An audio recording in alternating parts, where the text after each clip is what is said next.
Diameter है आपके पास d is equal to 4.2 metre. Rate of flooring आपके पास है ₹150 पर मीटर स्क्वायर। फाइंड करना है आपने area of circular room. Cost of flooring आपने मालूम करनी है। सबसे पहले हम रेडियस फाइंड करेंगे क्योंकि उसने हमें डायामीटर दिया हुआ है।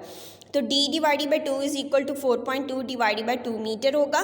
तो आपने 4.2 को डिवाइड किया 2 से, 2 2 ज़ा 4 और 2 1 ज़ा 2, 2.1 मीटर आपके पास रेडियस की वैल्यू आ जाएगी।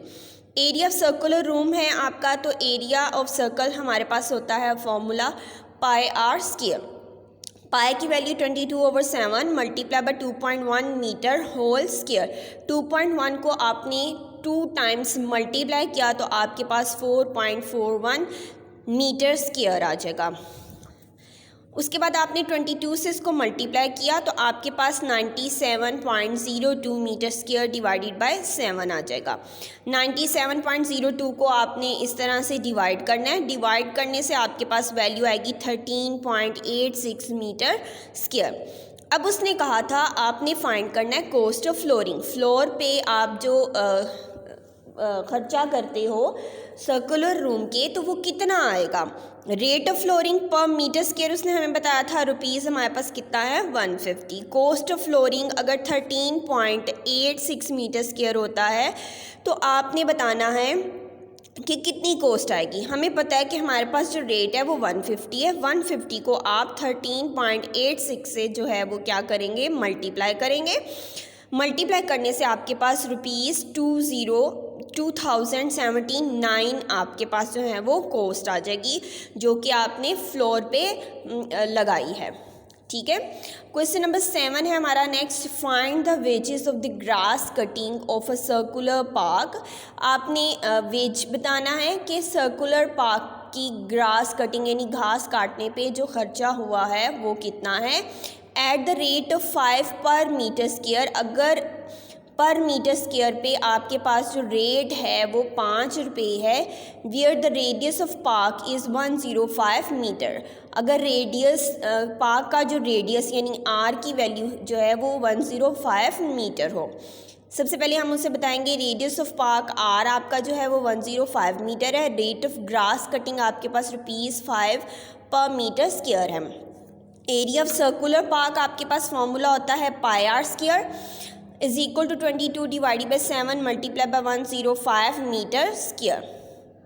मीटर होल स्क्वायर आ जाएगा। 105 को आप 2 टाइम्स मल्टीप्लाई करेंगे तो आपके पास आएगा 11025 मीटर स्क्वायर मल्टीप्लाई बाय 22 से आपने उसको मल्टीप्लाई किया तो आपके पास आया 2,42,550 मीटर स्क्वायर डिवाइडेड बाय 7। आपने इसको 7 से डिवाइड किया, ये इसकी डिवीजन आपके पास मौजूद है।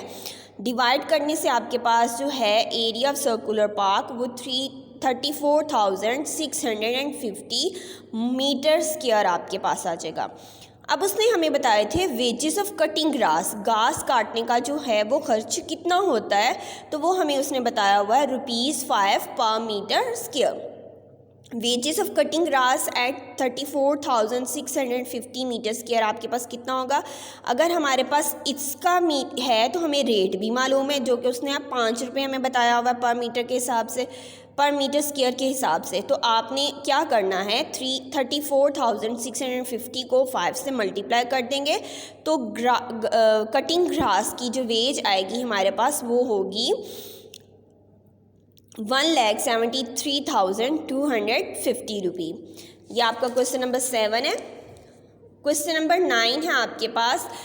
The diameter of a circular playground is 21 metre. Diameter D दिया उसने सर्कुलर प्लेग्राउंड का, डी आपके पास 21 मीटर आ गया। Calculate the cost of repairing the floor of the playground. कहते हैं कि आपने कॉस्ट मालूम करनी है अगर उस प्लेग्राउंड को रिपेयर किया जाए यानी दोबारा से ठीक किया जाए उसके फर्श को, एट द रेट ऑफ ₹230 पर मीटर स्क्वायर। 230 पर मीटर जो है वो पर मीटर स्क्वायर जो है उस प्लेग्राउंड का रेट उसने बताया है। And also find the cost of fencing.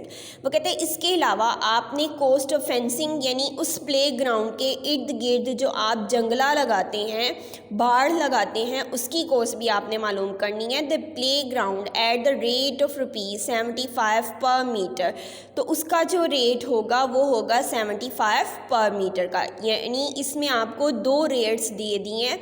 एक आपने रेट इस्तेमाल करना है फ्लोर पे जो कॉस्ट आएगी उसका, और दूसरी चीज़ जो आपने फेंसिंग लगानी है यानी बाड़ लगानी है प्लेग्राउंड के गिर्द, उसका जो खर्चा आएगा आपने वो भी मालूम करके बताना है। सबसे पहले उसने आपको दिया था diameter is equal to 21 metre, मैंने उसको रेडियस में कन्वर्ट किया। R is equal to D divided by 2 is equal to 21 divided by 2 metre. 21 divided by 2 metre को आपने डिवाइड किया 2 के साथ, तो 2 1 ज़ा 2, 2 0, 10 2 ज़ा 20 डायरेक्ट करेंगे आप। 1 आपका एज इट इज़ नीचे आएगा, पॉइंट लगाया आपने और एक 0 आपने लगा दिया। 2 5 ज़ा 10, तो 10.5 आपके पास जो है वो रेडियस की वैल्यू है। एरिया ऑफ सर्कुलर प्लेग्राउंड हमारे पास फार्मूला होता है एरिया ऑफ सर्कल का is equal to pi are square. Pi की value 22/7 multiply by 10.5 metre whole square. 10.5 metre whole square को आपने 2 टाइम्स मल्टीप्लाई किया तो आपके पास आंसर आएगा 22 divided by 7 multiply by 110.25 metre square. अब आपने इसको इससे मल्टीप्लाई किया तो आपके पास आंसर आएगा 2425.5 मीटर स्क्वायर डिवाइडेड बाय 7 से आप इसको डिवाइड करते हैं तो 346.5 मीटर स्क्वायर जो है वो एरिया ऑफ सर्कुलर प्लेग्राउंड है। रेट ऑफ फ्लोरिंग पर मीटर स्क्वायर आपके पास था ₹230। Cost of flooring 346.5 metre square आपके पास क्या आ जाएगा 230 मल्टीप्लाई बाय 346.5। इसको आपने मल्टीप्लाई किया, आपके पास मल्टीप्लिकेशन की वैल्यू जो है वो ये है, मल्टीप्लाई करते हैं तो आपके पास आएगा 2425.50। तो आपने मल्टीप्लाई किया, इसकी मल्टीप्लिकेशन इस साइड पे 346.5 मल्टीप्लाई बाय 230 आप करेंगे तो आपके पास जो मल्टीप्लिकेशन करके वैल्यू आती है वो ये है 79,695 रुपी। ठीक है, ये आपकी कॉस्ट ऑफ फ्लोरिंग जो है वो 346.5 मीटर स्क्वायर की निकलती है। अब हमने निकालना है सर्कमफ्रेंस ऑफ द सर्कल, यानी ये आपके पास एक प्लेग्राउंड है। अब आपने प्लेग्राउंड की फेंसिंग करनी है यानी उसके इर्द गिर्द बाड़ लगानी है, तो ये सर्कल आपके पास है तो इट मीन्स आपने इसका क्या फाइंड करना है, सर्कमफ्रेंस फाइंड करना है कि उसका सर्कमफ्रेंस कितना है और उस सर्कमफ्रेंस पे जो है वो फेंसिंग की वैल्यू हमारे पास क्या निकलेगी। सर्कमफ्रेंस का फॉर्मूला आपके पास 2 पाई आर है। 2 multiply by 22 divided by 7 multiply by 10.5 metre. 10.5 metre हमने सबसे पहले रेडियस फाइंड किया था, हम वही वैल्यू यहाँ पे पुट करेंगे। 22 multiply by 2 44 divided by 7 multiply by 10.5 metre. 10.5 metre को मैंने 7 से डिवाइड किया है तो मेरे पास आंसर आया 1.5। 1.5 मीटर को मल्टीप्लाई करेंगे 44 से तो आपके पास 66 मीटर जो है वो सर्कमफ्रेंस आएगा। रेट ऑफ फेंसिंग प्लेग्राउंड उसने हमें दिया था 75 पर मीटर, यानी जो प्लेग्राउंड पे हमने बाड़ लगानी है उसका जो रेट उसने हमें बताया है वो कितना है 75 पर मीटर, यानी 1 मीटर में आपके पास 75 रुपये लगेंगे। कॉस्ट ऑफ फेंसिंग 66 मीटर, अगर 66 मीटर पे की फेंसिंग करनी है तो उसका खर्च हमारे पास होगा 75 मल्टीप्लाई बाय 66, तो मल्टीप्लाई आप उसको करेंगे तो आपके पास आ जाएगा 4950। आप लोगों ने इन क्वेश्चंस को अपनी कॉपी पे अच्छी तरह से नोट करना है और इनकी प्रैक्टिस भी करनी है।